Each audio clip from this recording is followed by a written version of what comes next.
Сәлем, бұл Караван KZ медиа порталының подкаст жанрындағы жобасы. Эфирде мен Ғалымжан Сәңкібаев. Бүгін әдеттегідей шоу-бизнес жаңалықтарына шолу жасаймыз. Олай болса, кеттік. Біз бастаймыз, айтамыз, хабарлаймыз. Мұхамеджан Тазабеков, Асыл арна телеарнасының басшысы, әлеуметтік желіде сынға қалды. Өйткені ол бұрын сектада болғанын ақыры мойындады. Неге ақыры? Өйткені көптеген адамдар, көптеген жандар, тіпті танымал тұлғалардың өзі Мұхамеджан Тазабековті сектада, өзге дінде деп көп кінәлайтын, көп айтатын. Facebook әлеуметтік желісінде де көптеген оқырмандар, көптеген белсенділер оны сынайтын осыған байланысты. Бұл жолы Мұхамеджан Тазабеков өзінің бұрын басқа сектада болған мойындады. Дегенмен де қазір өзі шүкір кәдімгі мұсылман екен, өзге дінде емес екенін айтқан болатын. Мұхамеджан Тазабеков Алматыда өткен ғұламалар кеңесінің кезектен тыс отырысында өзінің ақиқатын айтты.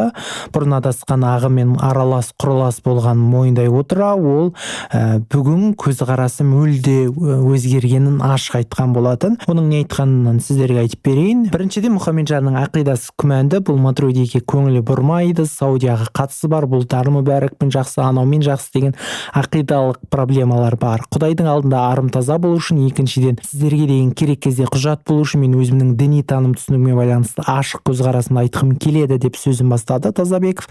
Тазабеков бұрын салафизм ағымында болды, көзқарасы дұрыс емес деп айыптаушылар көп. Айтыскердің өзі оны талай рет шоққа шығарды. Алайда ел алдында бұрынғы көзқарасы мен қазіргі сенімі, ақидасы туралы енді ғана ашып айтты. Ол кезде жаспыз, ақымыз, көңіліміз ашық, діннің жаңа уағыз алып келе жатқан кезде діни басқарма бір ізге түспеген еді. Елде уағыз айтатын молда имам болған жоқ. Бәрі дарынды тыңдады. Сол кезде Пәкістаннан келген, сырттан келгендерге ұйып жүрдік. Ақыры көзімен көрейін деп Сауд Арабияға 6-8 айдай болып келдім. Ол жерде мені әрқасына өзіне тартпақ болды. Мен олардың маған таласып жүргенін білместен, ешкімді тыңдамастан қайта ауылыма келдім.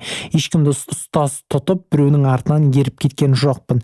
Жиындар болды, сұхбаттар болды. Оның әрқайсында кесіліп әңгіме айттық. Айтыскермін, шабыттанған кезім, шығармашылық шырқау кездерім болды. Мен салафит деп жүрген жігіттермен солай аралас құралас болып, бірақ кіріп кеткен жоқпын. Күмән басым болды. Кейін діни басқарманы, имамдарды, молдаларды тыңдай келе Матридиді мойындадым. Салафизмнің бұрыс ағым екенін айтамын деген сияқты. Одан да пікірлері көп айтқаны, сіздерге барлығын айтып бермей қояйын. Сондай қазір тура жолда екенін айтқан болатын. Мұхамеджан Тазабеков осы жиында діни контентті бір жолы діни басқармаға тапсыра отыра, Асыл арнаны жауып, Тәлім ТВ жобасын ашатын мәлімдеді. Айта кетейік, жақында ғана көрерменге жол тартқан Тәлім тренд бағдарламасы Мұхамеджан Тазабековтың тізгінінде. Ұлттық арнада жүргізушілік еткен Тазабековты даттағандар да, ақтағандар да табылды. Енді осыған байланысты пікірімді айта өтейін. Осы бір қоғам белсендісі бар Facebook желісінде, Амина деп аталатын. Сол кісі осы салафизм туралы, теріс ағым туралы өте көп айтады. Соның бір пікірімен мен келіскім келіп отыр. Кеше сол бір пікірін оқыған болатынмын. Сол жерде ол бір рет өзге дінге, бір рет сектаға кіріп кеткен адам көптеген жылдар бойы өзіне келу үшін оған көптеген жыл кетеді. Кейде тіпті бүкіл өмір кетеді деп жатады. Мен ол пікірмен келісемін. Ол жерде Мұхамеджан Тазабековке бірден бағдарлама жүргіздіруге жол бермеу керек дейді. Өйткені ол өзіне келу керек, жоқ дегенде оған 1-2 жыл керек дейді. Мен сол пікірмен келсем, менің де пікірім сондай. Сондықтан да мүмкін бұл кісіге кішкене демалу керек шығар, мүмкін кішкене өзіне келу керек шығар деп ойлаймын. Сондай пікірмен де қоштасқым келмейді. Режиссер Ақан Сатаев танымал фильмде ойнаған әйелі Назира Бақаевамен ажырасқан болатын. Оны режиссердің өзі Инстаграмдағы парақшасында жазды. Олардың Инстаграмдағы постты көретін болсақ, оқитын болсақ, ол жерде 5 балам өмірге келген болатын. Сол үшін Назираға алғысымды білдіремін. Ажырасқан менде біз жақсы қарым-қатынаста қалдық деген секілді пікірлер деген ойын жазды. Енді осы посттан кейін, осы мақаладан кейін Ахан Сатаевты көп адамдар даттап жатыр, жамандап жатыр. Әрине қасында көптеген актрисалар бар, солармен жүргіп кеткен, бүйткен, сөйткен, бес баласын қалай тастады, анау мынау деп. Дегенмен де екі жақты нәрсе болады ғой.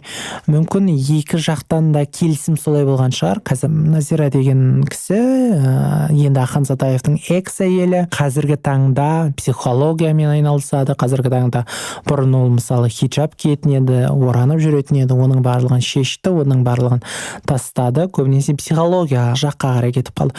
Сондықтан да мүмкін осының барлығын қарай отыра, мүмкін оның өзінің таңдауы, ойы осындай болған шығар, екеуінің дегенім ғой.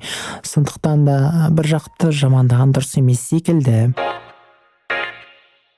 Мөлдір Әуелбекованың Айша атты дін уағызшысы болып шыға келгеннен қауіптенемін. Бұл менің сөзім емес, бұл қоғам белсендісінің сөзі. Соңғы кездер өнер адамдардың арасында дінге бет бұрып сәждеге жығылып жатқандарын қарасы көбейіп жатыр. Кейбір тіптен өмір салтымен бұған дейінгі көзқарасында күрт өзгертіп, сахнаға жоғалып қана қоймай, бастан аяқ қара жамылып, азан шақырып, ата-анасы қойған есімнен бас тартып, арабша напсыға ие болып жатқандары да жоқ емес.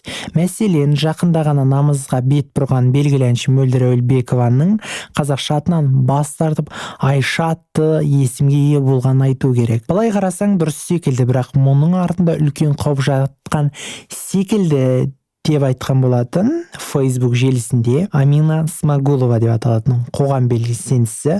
Ол кісінің айтуы бойынша жұлдыздардың шетінен араб мәдениетін насихаттап, діни уағыздар жүргізіп кеткенін айтып, мәселе көтеріп, мәдениет және ақпарат, одан кейін қоғамды даму министрлігіне қаратып хат жолдаған болатын. Қоғам белсендісінің айтуы бойынша бұл қауіпті үрдіс. Бұл пікір болған қалай айтуға болады? Негізі менде бұл нәрсеге, орануға, хиджабқа қарсымын. Өйткені намаз оқи беріңіз, әлхамдулиллах, мен де мұсылманмын. Дегенмен де оранбай-ақ, мысалы кәдімгі қазақтың орамалын тағып, ақ орамал болсын, басқа түсті орамалмен, одан кейін жабық киініп, толықтай солайда жүруге болады. Міндетті түрде хиджаб кию керек емес сияқты. Менің ойымша, менің білімім толықтай жетпейді енді бұл нәрсені талқылауға. Дегенмен де осындай менің ойым. Біздің өзіміздің қазақтың салт дәстүрі бар, қазақтың ырымдары бар, қазақтың өзінің ұлттық киімдері бар. Сондықтан да осы жағы дұрыс сияқты. Одан кейін жақында осы аптада Ақбота Нұрда өзінің Инстаграм желісіндегі парақшасында жаңағы жамылғанын, хиджаб кигенін хабарлады. Бұрынғы суреттерін барлығын өшіріп тастаған болатын. Расында да ойланып қарасақ, мен мұны Амина Смагулова деген келісемін. Өйткені бұл бір қауіпті үрдіс сияқты расында да. Сондықтан да қазіргі таңда секта деген нәрсе көп, қазіргі таңда өзге дін деген нәрсе көп. Сондықтан да одан өте қатты абай болу керек. Сіздерге содан абай болуды шақырамын әрине. Бүгін жағымды, қуанышты, одан кейін әлеуметтік желіде талқыланып жатқан жаңалықтар туралы хабарлаған болатынмын, өз пікірімді айтқан болатынмын. Сіздерге барынша әділ ақпараттарды жеткізуге тырыстым. YouTube желісіндегі оқырмандарым айтатын, арнамызға жазылып, пікір қалдырып, лайк басып және қоңырау қоюды ұмытпаңыздар. Сіздермен бірге болған Караван медиа порталы және мен Ғалымжан Сәңкібаев. Караван әрдайым жаныңыздан табылсын.